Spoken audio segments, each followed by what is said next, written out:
गुरु प्यारी सात संगत जी, आप सभी को राधा स्वामी जी। सात संगत जी, कई बार लोग परमार्थ में सेवा देने का ऐसा भी तरीका निकालते हैं कि सेवा भी डल जाए और किसी को पता भी नहीं चले, क्योंकि वो सेवा ही क्या जो ढिंढोरा पीटकर चार दिखावा करके लोगों को दी जाए। तो ऐसे ही देनी चाहिए कि एक हाथ से दो तो दूसरे को भी पता ना चले। सात संगत जी, आप सब जानते ही हो कि डेरा बहुत ही ज़्यादा बड़ी जगह है। वहाँ पर मैंने कई लोगों से सुना है, वह सेवा करते हैं। बहुत ही अनोखे अनोखे तरीक़ों से सेवा हम कर सकते हैं और कई लोगों ने मुझे इस बारे में बताया भी है।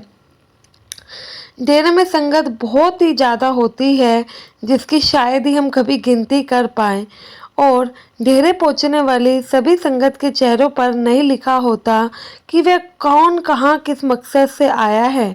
और आपको तो पता है, अगर आप डेरे गए हैं तो डेरे के गेट पर चेकिंग भी बहुत टाइट होती है। डेरे क्या, हर सत्संग घर में जब भी भंडारा होता है बहुत टाइट चेकिंग होती है। संगत जी, घटना शुरू करने से पहले आपसे विनती है, संगत के अपने इस चैनल पर अगर पहली बार आए हो तो सब्सक्राइब जरूर करिएगा, ऐसे ही नई नई बाबा जी की साखियाँ सुनने के लिए। और कमेंट में राधा स्वामी भी जरूर लिखिएगा जी। संगत जी, एक समय की बात है, डेरे के गेट पर एक व्यक्ति अपना बैग छोड़कर चले गया। वह इंसान गेट पर ही अपना बैग छोड़ गया, बल्कि अंदर तक नहीं आया। और अक्सर ऐसा कई बार पाया गया है कि डेरे में या डेरे के गेट पर जब कोई दूसरी चीज़ मिलती है तो वह जाके जमा हो जाती है, ताकि कोई उसकी छानबीन करने भी आए तो वह उसे मिल सके। तो ऐसे ही इस बार भी हुआ। और डेरे में अक्सर किसी व्यक्ति की कुछ चीज़ गुम भी जाती है, तो लॉस्ट फाउंड में वह जाकर देखते हैं तो उन्हें मिल ही जाती है। साथ संगत जी, एक बार की बात है, डेरे में भंडारा था। उस समय भंडारे में काफ़ी भीड़ थी। सुबह शाम संगत गेट पर रहती ही रहती थी। कोई फ़ोन जमा कराने आ रहा है, कोई बाहर जा रहा है, कोई अंदर जा रहा है। ऐसी भीड़ के बीच में एक आदमी आया और अपना बैग वहाँ पर एक सेवादार के पास रख के चला गया और यह कहकर गया कि ये बैग मेरा है, मैं अपने फैमिली मेम्बर में से किसी को लेने जा रहा हूँ, आप इसकी संभाल करना। और अगर मैं नहीं आ पाता या फिर मैं जगह भूल जाता हूँ तो इस बैग को अंदर जाकर आप जमा करा देना, लेकिन ऐसा नहीं होगा, मैं कुछ ही देर में बस वापस आ जाऊँगा। तो यह कहकर वह सेवादार को बैग देकर चला गया। सेवादार भाई ने भी उस पर यकीन कर लिया कि शायद ये भाई अभी बस यहीं से आ रहा होगा, तो रख लेते हैं।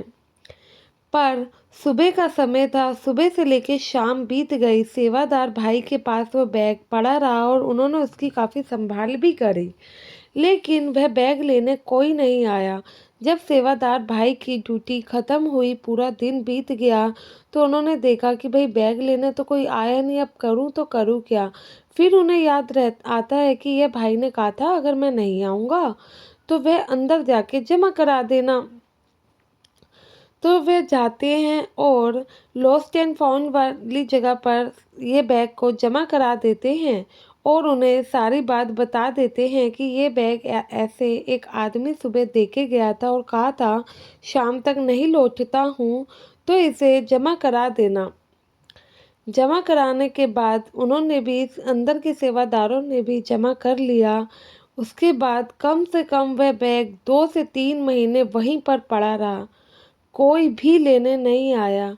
फिर सेवादारों ने, जब वहाँ की सफाई हो रही थी, नज़र जाती है तो जो बैग सेवादार भाई जमा करा के गए थे, उसी सेवादार भाई को दोबारा से बुलाया जाता है और उनसे कहते हैं कि भाई 2-3 महीने हो गए इस बैग को कोई लेने नहीं आया, क्या तुम्हें जानकारी है कि ये बैग आखिर कौन देकर गया था और आपने ऐसे इस बैग को रख कैसे लिया। हो सकता है इसमें पता नहीं क्या है क्या नहीं, तुमने इसे देखा तक नहीं, आप ऐसे गैर जिम्मेदारी वाले काम कैसे करते हो। तो वह सेवादार भाई बताता है कि मैंने ऐसा नहीं किया। वह भाई बहुत ही ज़्यादा जल्दी में और घबराया हुआ था, उसे अपनी फैमिली को पिक करने जाना था, तो और उन पे टाइम नहीं था कि वह अपना सामान लाइन में लगकर जमा करा सके। इसलिए वह जल्दी-जल्दी में मुझे यह कहकर दे गया कि वह अपने परिवार को लेकर आ रहा है। अगर वह आने में असमर्थ होता है तो ये बैग मैं अंदर जमा करा दूँ। अब उन दोनों सेवादारों में बात चल रही थी, दोनों परेशान हो ही रहे थे क्योंकि अब समय ज़्यादा हो गया था। अब डर था कि बैग में कहीं ऐसी-वैसी चीज़ ना निकल जाए, और डेरा कोई छोटी-मोटी जगह तो है नहीं, वहाँ कितनी संगत होती है, कितने लोग होते हैं। तो ये पूरी जानकारी हमारे सद्गुरु के पास पहुँचती है। जब यह बात बाबा जी के पास पहुँचती है, तो इन दोनों सेवादारों को बाबा जी के पास हाज़िरी के लिए बुलाया जाता है। तो दोनों जब बाबा जी के पास पहुँचते हैं और बैग सहित वह दोनों सेवादार वहाँ जाते हैं, तो बाबा जी उनसे कहते हैं, बेटा, अगर यह बैग तुम्हें मिला था तो तुमने इसे चेक नहीं किया? तो वह सेवादार कहते हैं, नहीं सतगुरु जी, हमने नहीं किया। तो बाबा जी कहते हैं, इसमें बहुत सारे पैसे हैं, अगर ये बैग तुम्हें मिला ही था तो तुम इसे रख लेते। तो सेवादार कहते हैं कि बाबा जी, आप ऐसा कैसे कह सकते हो? हम तो ऐसा कभी सोच भी नहीं सकते हैं। सारी उम्र हमने बहुत सी बातें आपसे सीखी हैं। उन बातों में से एक बात ये भी है कि हमें सिर्फ हक हलाल की ही कमाई खानी है। एक बार किसी ने जब आपसे सवाल किया था कि अगर सड़क पर कभी किसी के पैसे मिल जाए तो क्या करना चाहिए, तो आपने बताया था, अगर आपको सड़क पर किसी के पड़े हुए पैसे मिल जाएं और हमें तो नहीं पता कि ये किसके हैं, तो आपको उस पैसों को अपने पास रख लेना चाहिए, और समझाया था कि उस पैसे को अपने इस्तेमाल में नहीं लाना चाहिए, बल्कि या तो किसी ज़रूरतमंद को दे दो या फिर परमार्थ के किसी भी काम में आप उन पैसों को लगा सकते हो। जब आप हमें इतनी बातें कहते हो तो हम ऐसा कैसे कर सकते हैं? तो सेवादार भाइयों की ईमानदारी और सच्चे भाव को देखते हुए बाबा जी बहुत खुश होते हैं और उन्हें बहुत आशीषें देते हैं।